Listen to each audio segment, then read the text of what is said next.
Shalom jemaat yang kekasih dalam Tuhan Yesus Kristus.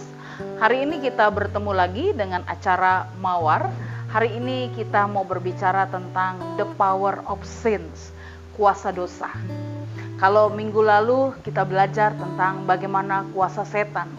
Hari ini kita bicara tentang bagaimana pengaruh dosa dalam kehidupan kita.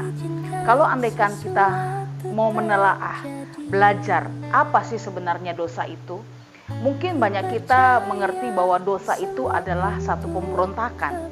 Tapi pertanyaannya, pemberontakan terhadap siapa? Dosa selalu dikaitkan antara hubungan manusia dengan Tuhan.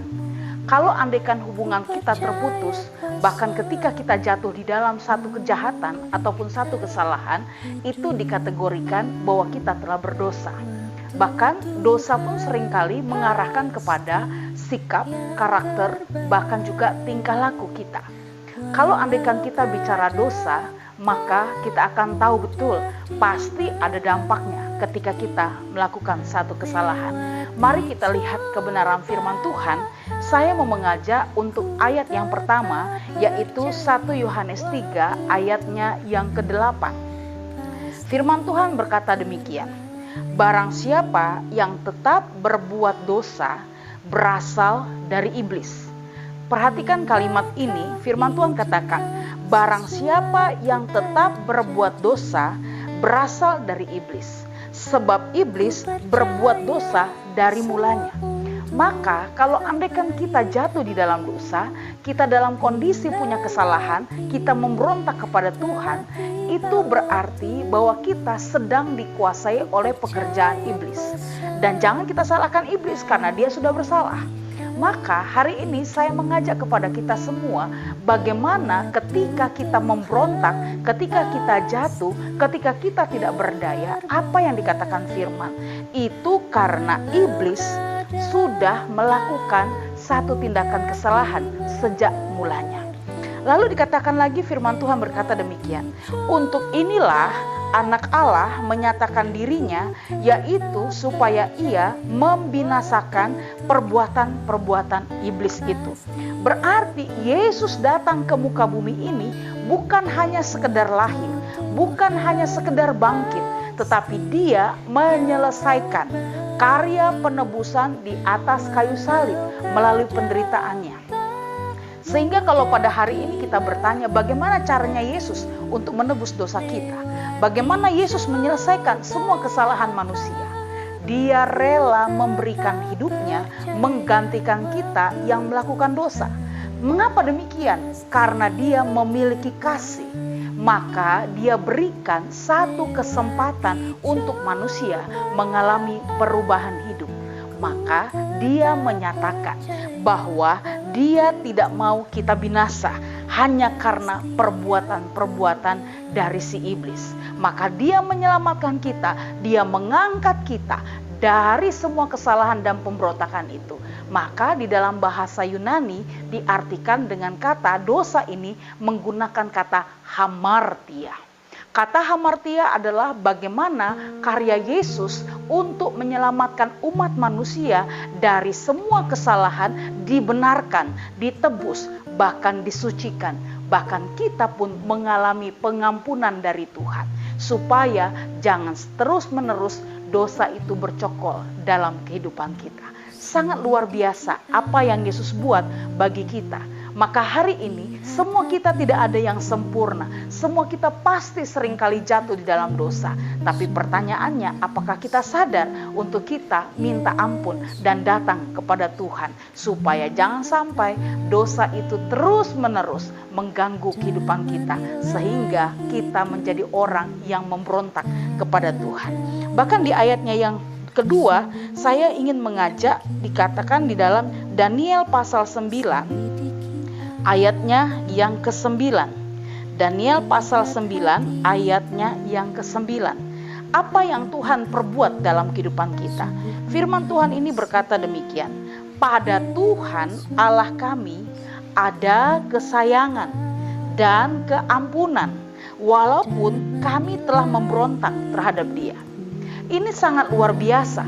Jika Tuhan tidak mengasihi kita, maka sampai detik ini kita hidup di dalam dosa. Jika Tuhan tidak menyayangi dan mempedulikan kita, pastilah sampai hari ini kita menjadi manusia yang selalu memberontak kepada Tuhan. Jemaat yang kekasih dalam Tuhan Yesus, Tuhan tidak mau pemberontakan itu terus terjadi dalam hidup kita. Dosa itu terus bercokol dalam hidup kita. Maka Tuhan katakan bahwa ada kesayangan, ada keampunan walaupun kita memberontak kepada Dia. Tuhan memberikan peluang dan kesempatan untuk the power of sin diselesaikan oleh Tuhan Yesus. Maka berbahagialah kita karena Yesus mengerjakan segala sesuatunya bagi kita, supaya kita dibenarkan, supaya kita ditebus, supaya kita pun diampuni, karena Dia sangat mengasihi kita. Ayatnya yang ketiga juga berkata di dalam Nehemia 9 ayatnya yang ke-17.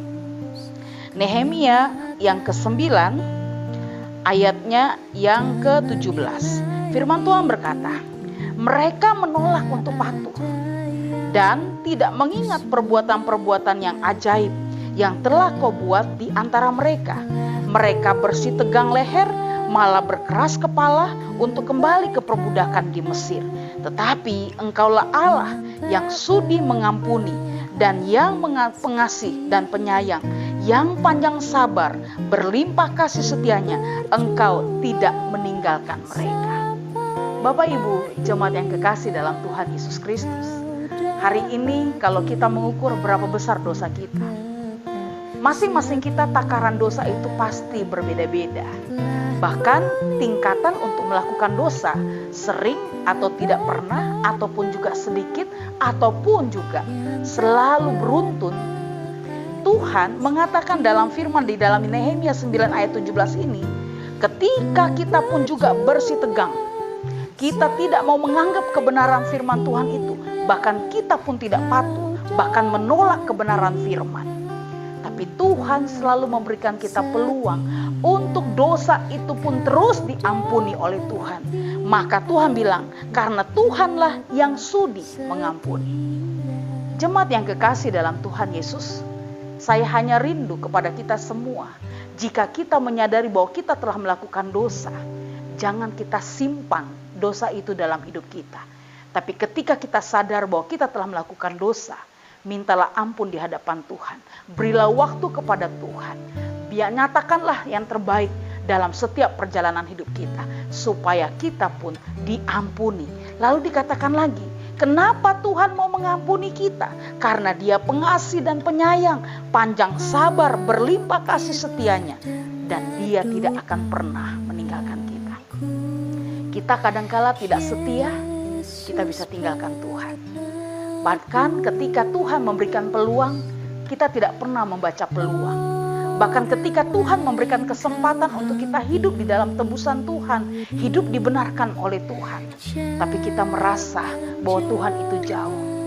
Malam hari ini saya mau berkata kepada jemaat Tuhan, seberat apapun bebanmu, seberat apapun dosamu, kalau engkau datang kepada alamat yang tepat, yaitu di dalam nama Tuhan Yesus Kristus, maka engkau pun akan disayang, engkau akan diampuni, bahkan hidupmu tidak akan pernah ditinggalkan oleh Tuhan, meskipun dosamu begitu berat. Karena Dia mengasihi kita, Dia mau menerima kita apa adanya. Maka hari ini jemaat yang kekasih dalam Tuhan Yesus Kristus, jangan biarkan dosa terus-menerus hidup di dalam kita. Tapi mari berikan peluang kepada Tuhan untuk mengerjakan sesuatu yang berharga, yang sangat dahsyat dalam hidup kita.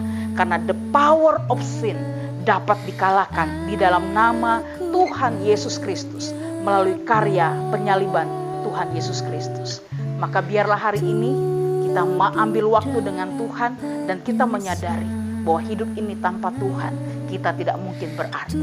Tapi ketika Tuhan berikan peluang tiap-tiap hari, saya percaya Tuhan pasti akan terus menyertai kita. Ikut Yesus, terima Yesus selalu dalam hidup kita. Maka Tuhan minta hari ini, jika engkau yakinkan bahwa Yesus ada di hidupmu, biarkan Yesus selalu senantiasa menyertai dan juga menuntun perjalananmu, supaya hari ini kita menyadari bahwa kita adalah orang yang lemah, orang yang tidak berdaya, tapi bersama dengan Yesus kita akan kuat, karena Dia adalah Tuhan yang sangat peduli akan hidup kita. Mari kita berdoa. Bapa yang mengasihi kami berterima kasih. Meskipun kami memberontak, seringkali kami keras kepala, tidak mau patut dengan apa yang Tuhan perintahkan bagi kami. Tapi firman Tuhan mengajarkan kami malam hari ini, sebesar apapun dosa kami, jika kami membuka peluang dan kami boleh membuka hati kami kepada Tuhan, maka Tuhan akan mengampuni kami, menebus kami, membenarkan kami, supaya kami terus-menerus melakukan kebenaran firman. Tuntun kami, tolong kami Tuhan, supaya jangan terus-menerus dosa itu bercokol dalam hidup kami. Kuduskan kami, sucikan kami, karena kami tahu Yesus yang kami sembah adalah Tuhan yang mampu mengampuni segala dosa kami. Dan kami percaya the power of sin dapat dikalahkan di dalam nama Tuhan Yesus Kristus. Karena Engkau telah mati bagi kami, dan karya penebusan-Mu di atas kayu salib menyucikan kami, menebus kami, supaya kami hari ini dibenarkan oleh Tuhan. Terpujilah nama Tuhan. Hanya di dalam nama Tuhan Yesus Kristus kami berdoa dan mengucap syukur. Amin. Terima kasih jemaat yang kekasih dalam Tuhan Yesus Kristus. Dan biarlah hari ini kita boleh beristirahat dengan baik. Dan jangan biarkan dosa terus menempel dalam hidupmu. Tapi buanglah itu supaya hidupmu damai di dalam tangan Tuhan. Selamat beristirahat dan kiranya besok pagi boleh bangun dalam kekuatan daripada Tuhan. Shalom, selamat malam, Tuhan Yesus memberkati.